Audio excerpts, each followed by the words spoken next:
दोस्तों ये बात है 22 मार्च सन 2024 यानी कि जुमे की शाम की कि जब रशिया की राजधानी मॉस्को के अंदर एक कॉन्सर्ट हॉल के अंदर बड़ा फंक्शन चल रहा था। सैकड़ों लोग मौजूद थे, मगर तभी अचानक से उस बड़े फंक्शन में 4 लोग एंटर हुए और उन्होंने देखते ही देखते अंधाधुंध उन आम निहत्थे और बेगुनाह लोगों के ऊपर गोलियां बरसानी शुरू कर दी।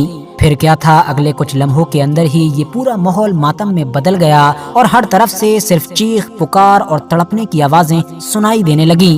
खुश आमदीद व्यूअर्स, अस्सलामु अलैकुम वरहमतुल्लाह बरकातहू।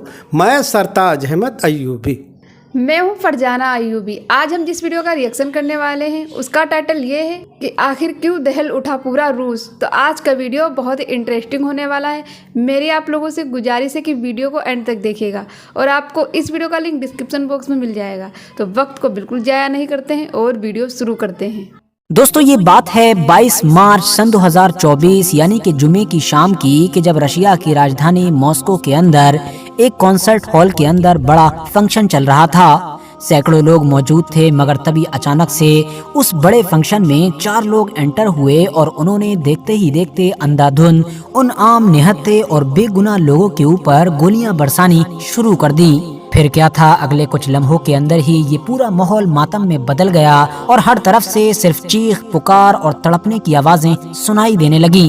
ये दरअसल वही आतंकवादी हमला था कि जो अभी 2-3 दिन पहले ही रशिया की राजधानी मॉस्को में हुआ है, जिसने न सिर्फ पूरी दुनिया को परेशान तो किया ही बल्कि काफी शौक भी किया। और हैरान कर देने के पीछे मेन वजह यही थी क्योंकि इस तरह का ये बड़ा आतंकवादी हमला किसी भी कमजोर, आम या फिर अनस्टेबल देश में नहीं हुआ है, बल्कि उस रशिया में हुआ है कि जो अपने आप में ही एक सुपर पावर माना जाता है। फिलहाल दोस्तों, जिस वक्त ये वीडियो रिकॉर्ड हो रही थी तब तक इस बड़े हमले की वजह से ऑलरेडी 137 लोगों की जान जा चुकी है, जबकि ये नंबर आगे भी बढ़ने की उम्मीद है क्योंकि अभी भी सैकड़ों की तादाद में लोग घायल बताए जा रहे हैं। हमले के फौरन बाद ही इस हमले की जिम्मेदारी टेलीग्राम के जरिए से उस आतंकवादी संगठन ने ली कि जिसको आजकल IS यानी कि इस्लामिक स्टेट के नाम से जाना जाता है। द गार्जियन की रिपोर्ट के मुताबिक राष्ट्रपति पुतिन की तरफ से इस हमले के बाद अपने देश की पब्लिक को जो मुखातब किया गया है, उसमें से ही एक बयान में पुतिन ने अपने इस हमले की नाजीज से तुलना कर डाली।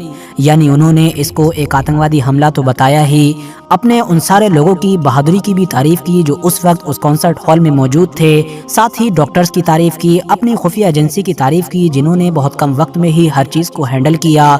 मगर साथ ही साथ इस आतंकवादी हमले की तुलना उन्होंने नाजीज से कर डाली। यहाँ पर गौर करने वाली बात यह है कि अगर आप लोग नज़र दौड़ाएंगे तो पिछले कई महीनों से लगातार, या ये कह सकता हूँ कि पिछले 1-2 साल से लगातार राष्ट्रपति पुतिन नाजीज से तुलना सिर्फ और सिर्फ एक ही देश की आर्मी की यानी कि एक ही ताकत की करते आए हैं, और वो कोई और नहीं बल्कि वही पड़ोसी देश यूक्रेन है कि जिससे एक लंबे वक्त से रशिया जंग कर रहा है। यही वजह है कि रशिया पर होने वाला ये बड़ा आतंकवादी हमला अब अपने आप में ही एक बड़ा ही कॉम्प्लिकेटेड और डिबेटेबल इशू बन चुका है। सोशल मीडिया पर अगर आप लोग नजर दौड़ाएंगे तो जितने भी अलग अलग तरह के जर्नलिस्ट हैं, सोशल एक्टिविस्ट हैं, एक्सपर्ट्स हैं या फिर जो आम लोग भी हैं, उनकी तरफ से कई अलग अलग थ्योरीज पेश की जा रही हैं। यहाँ पर मैं आप लोगों के सामने 3 सबसे मशहूर थ्योरीज को प्रेजेंट कर देता हूँ।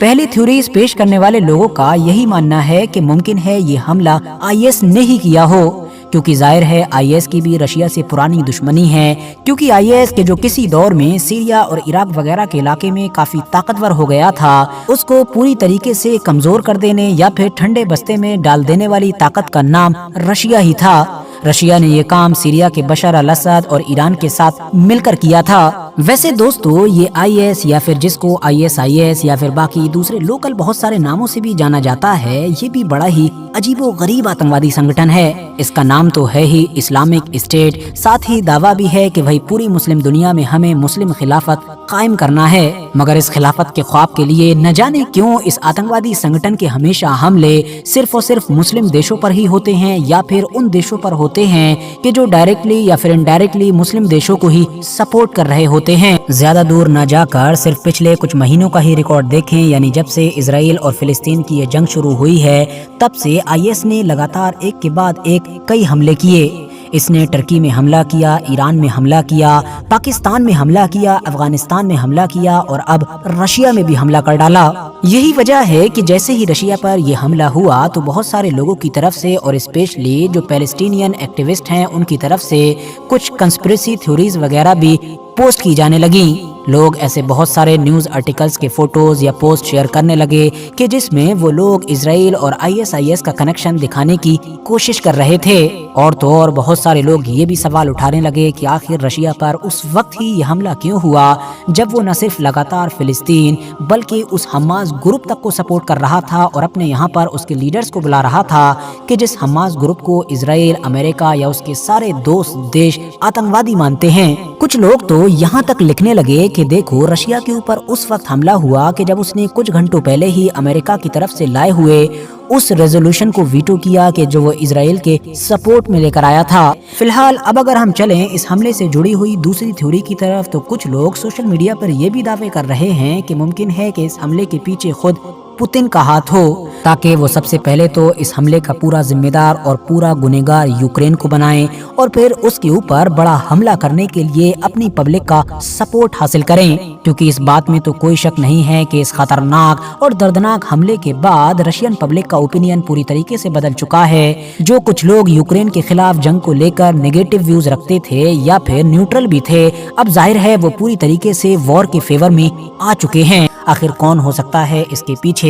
और बाकी मैं इतना ही कहना चाहूंगा कि हमला किसी ने भी किया हो लेकिन आखिर में नुकसान इंसानियत का हुआ। आखिर में जान तो बेकसूर निहत्ते बेगुनाह लोगों की ही गई है।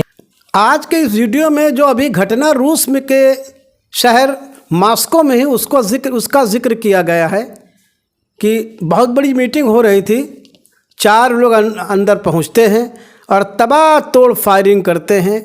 लगभग 137 लोगों की जानें चली गई और जाने वाली हैं। इस के पीछे किसका हाथ है? कुछ लोगों का कहना है यूक्रेन का है, ISI का है। अब आगे क्या होता है, कुछ जब रिपोर्टें निकल के आती तब मालूम होता है किसने ये हमला कराया। जो बहुत बड़ा हमला हुआ था 22 मार्च सन 2024 को। आई होप आपको ये वीडियो अच्छी लगी हो। वीडियो को लाइक करें, शेयर करें, कमेंट करें। अगर आप हमारे चैनल पर नए हैं तो हमारे चैनल को ज़रूर सब्सक्राइब करें। तब तक के लिए अल्लाह हाफिज़।